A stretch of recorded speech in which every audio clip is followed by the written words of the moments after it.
So KL university central library దగ్గర ఉన్నాము. లోపలికి వెళ్ళి చూద్దాము. అండ్ డిజిటల్ లైబ్రరీ కూడా ఉంది, ఎంటర్ అయిపోదాము. వావ్, సెంట్రల్ లైబ్రరీ అయితే వండర్ఫుల్గా ఉందండి. అండ్ ఎంటర్ అయిపోతున్నా నేను. ఇక్కడ కూడా సెక్యూర్డ్గా ఉంది, ఎవరంటే వాళ్ళు ఎంటర్ అవ్వడానికి లేకుండా. అండ్ స్కానర్ ఉంది, చూద్దాము ఇక్కడ ఎన్ని ఫెసిలిటీస్ ఇచ్చారో.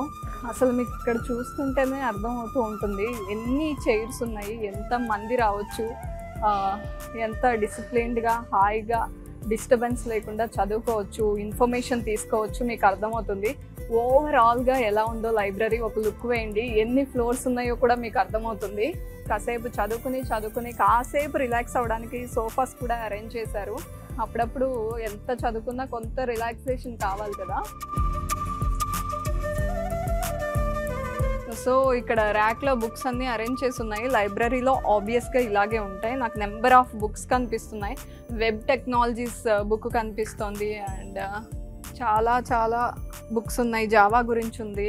అండ్ ఇటువైపు అంతా చూస్తుంటే పైథాన్కి సంబంధించి రకరకాల బుక్స్ ఉన్నాయి, అంటే వేరే ఆథర్స్వి. ఇదంతా ఇక్కడ నుంచి మొత్తం పైథాన్ గురించి, డీప్ లెర్నింగ్ పైథాన్ అని కూడా ఉంది ఇక్కడ.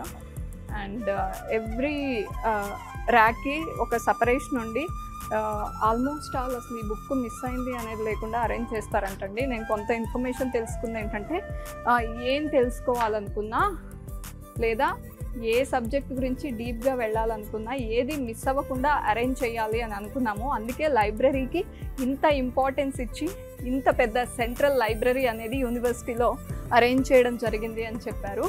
అండ్ నాకైతే ఎంటర్ అవ్వగానే అసలు ఇది లైబ్రరీనా అనిపించింది. ఏదో పెద్ద ఒక స్టార్ హోటల్కి వెళ్ళినప్పుడు ఎంట్రన్స్లో ఎలాంటి ఫీలింగ్ ఉంటుందో అలా ఉందండి. యాంబియన్స్ కానీ లేకపోతే ఇక్కడ చదువుకుంటూ డిసిప్లిన్డ్గా కనిపిస్తున్న స్టూడెంట్స్ని కానీ చూస్తే యాంబియన్స్ ఎంత ఇంపాక్ట్ చేస్తుంది మనం ఏదైనా నేర్చుకోవడానికి అని అనిపించింది.